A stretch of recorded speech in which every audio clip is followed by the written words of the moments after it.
Book 342. Good morning, good morning. Welcome back to Morning Motivation with Matthew Daniels, and today I'm going to tell you guys about the greatest swordsman ever. That's right, the greatest swordsman ever. But what is Matthew Daniels talking about? A long time ago, in the area of the earth that we call England today, three men were sitting inside of a tavern having a few drinks. These three men were close friends, and they visited this tavern often and sat around drinking and discussing which one of them was the most manly and strong. One of the men was an extremely braggadocious type of individual. He would always try to make himself appear to be the best at everything they discussed, and he would often tell blatant lies in order to make himself seem better than all the others. One day, the three men were discussing the art of wielding a sword, and as usual, it turned into a debate about who was the very best. Taking a long drink of his beer and then slamming the wooden cup down on the table, the first friend said, "Surely this is no competition at all.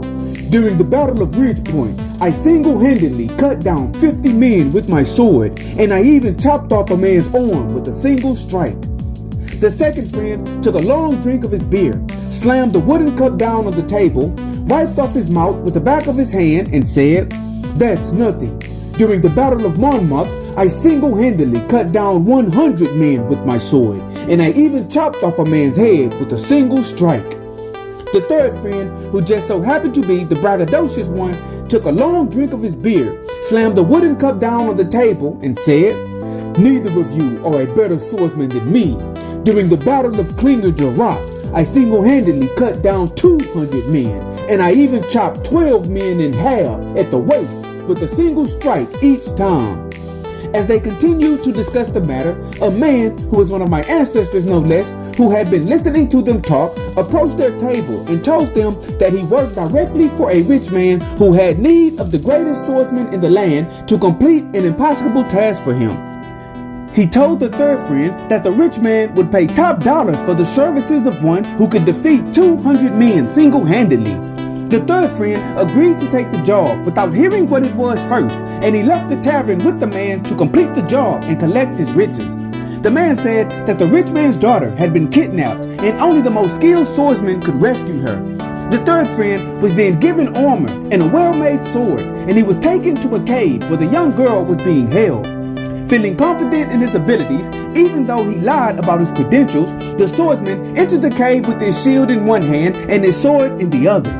After walking deep into the pitch-black cave, he could hear a low growl, and he saw two large red eyes glowing in the distance. Before he knew what was happening, a large green dragon came rushing out of the darkness, and he shot a blast of fire out of his mouth. The fire consumed the swordsman before he could even react, and his body was cooked inside of his armor. When his body fell to the ground, the dragon gobbled him up in one gulp. After swallowing him, the dragon sat still for a moment and then began to cough and convulse.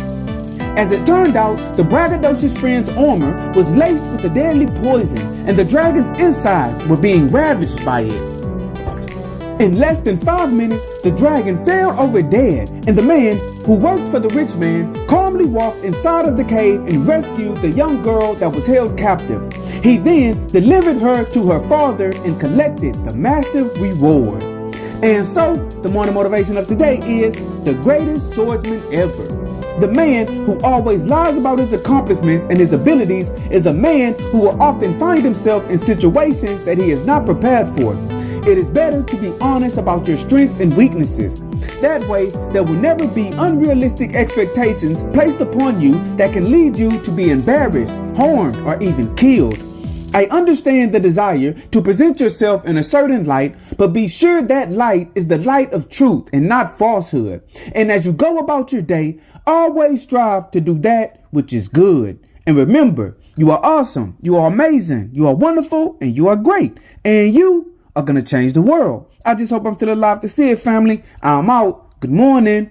To order books in the Morning Motivation with Matthew Daniels book series, search Morning Motivation with Matthew Daniels on Amazon.com or visit www.dandyandbigherm.com.